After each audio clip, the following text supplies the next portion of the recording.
What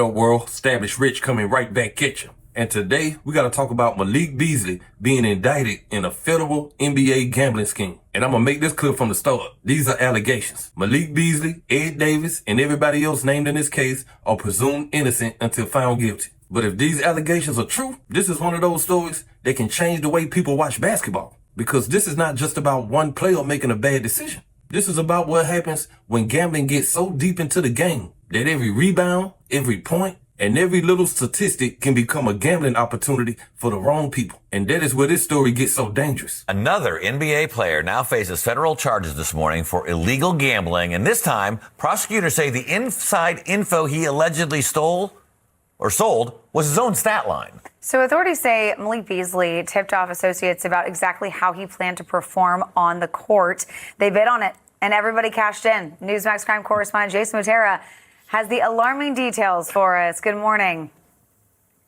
Hey, good morning, Mark and Charla. So Malik Beasley, he spent 9 years in the league, including stops with the Detroit Pistons and Milwaukee Bucks, made tens of millions of dollars along the way. Yet despite those lucrative contracts, Beasley reportedly he racked up millions of dollars in gambling losses. And to pay off those debts, he allegedly stopped playing the game and started rigging it. The Justice Department said that Beasley would tell a former teammate at Davis about how he planned to perform or underperform on a particular day. Davis would pass on that info to the other co-conspirators, who would then make fraudulent wagers based on that non-public information. And in return, according to authorities, Beasley had his gambling debts reduced or paid off. Here's one example of how this scheme purportedly operated.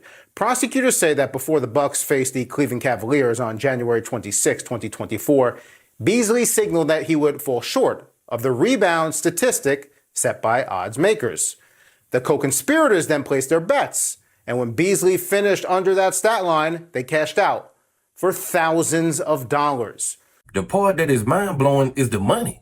Malik Beasley made more money than most people will ever touch in a lifetime. So for a regular person, it's hard to understand how somebody can make tens of millions of dollars and still end up in a position where federal prosecutors are accusing him of fixing his own stats. But that is why the money by itself don't save a man. If your discipline don't grow with your money, the money just gives your problems a bigger room to live in. And when gambling gets involved, it can turn a rich man into a desperate man real fast. I don't know if this was addiction. I don't know if this was debt, pressure, bad money management, or a man thinking he could control something that was already controlling him. But according to the indictment, the government believes Beasley was in financial trouble, owed money, and used his own performance as a way to pay off or reduce debts. If that is true, this is not just one mistake. That is a man selling pieces of his integrity one game at a time. And here's the part I think a lot of y'all miss. The first time you compromise yourself and somebody else knows about it, you don't own that secret no more. The secret owns you.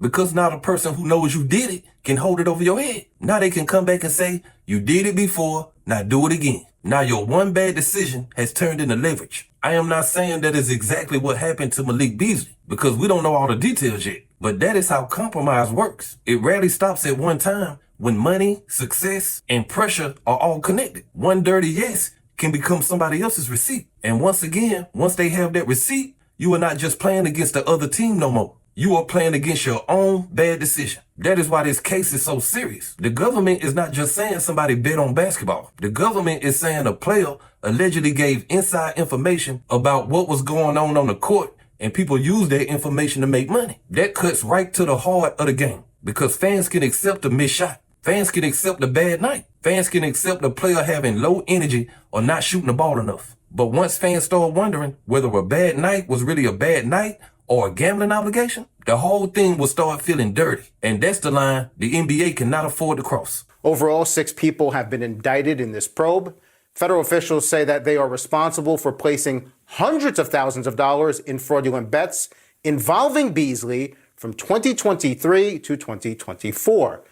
Prosecutors also allege that this crew tried to avoid their performance fixing in nationally televised games so they wouldn't draw attention. But in the end, of course, it didn't matter.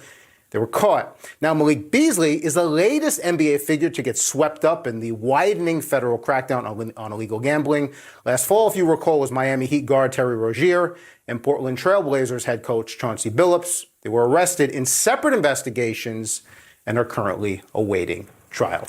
You have to know this is not going to end well. Whenever you go down this path, it doesn't end well. And now Malik Beasley is going to face 20 years in prison if convicted. Solving a gambling problem with more gambling. Doesn't sound right. Not good. Thanks, Jason. This is where the gambling conversation gets real.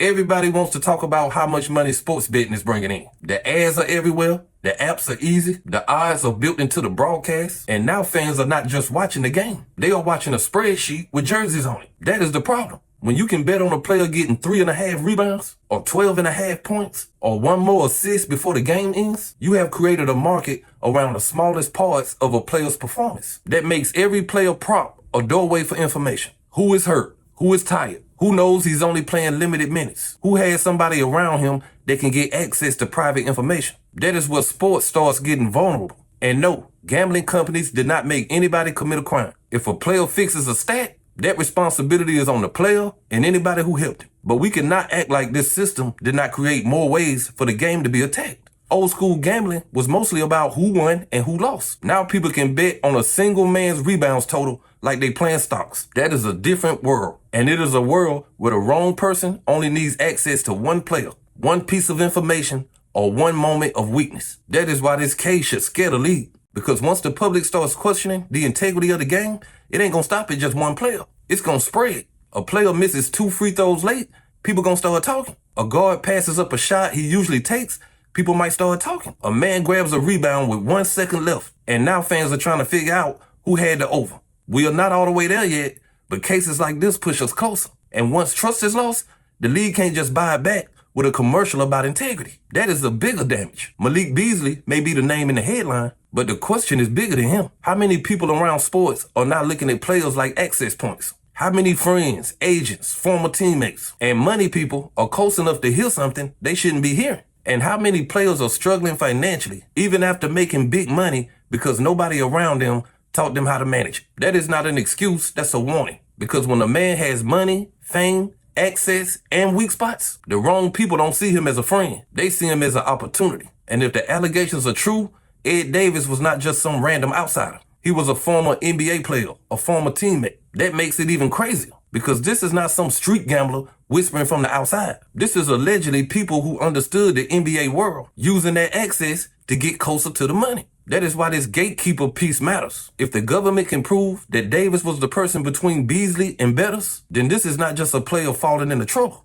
This is a whole network forming around one player's compromise. And that is how a bad decision becomes a federal case. Now look at what was lost before anybody even went to trial. Beasley's name is damaged. His NBA future is over. A contract that could have changed the next chapter of his life disappeared once this investigation became part of the story. That is why I always say, the consequences don't wait for the verdict. The court will decide guilty or not guilty. But the public trust starts moving the second your name gets attached to something like this. And that is a heavy price to pay for a prop bet. Think about it. A rebound total, a point total. If the government is right, that little number helped put a man's career, freedom, and legacy in danger. That is how foolish this can get. And this is why I hope young athletes are paying attention. The money is not the finish line. Getting to the league don't mean you safe. If your habits are bad, your circle is loose, and if your name can be bought by somebody who knows your weaknesses, then the same game that made you rich can become the same game that exposes you. The NBA has to look in the mirrors. You cannot wrap the game in gambling money, push odds into the fan experience, and then act shocked when bad actors try to get inside the product. The league has to protect the game from the very industry that it's in business with.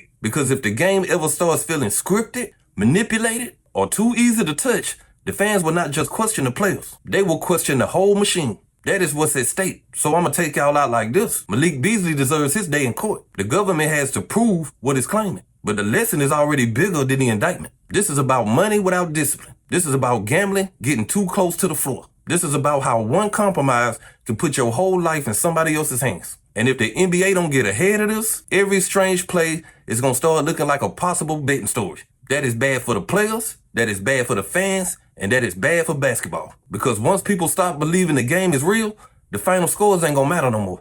But hey, that's just my opinion. What's yours? Like, comment, subscribe. Establish Rich. I'll be back with another one. Peace.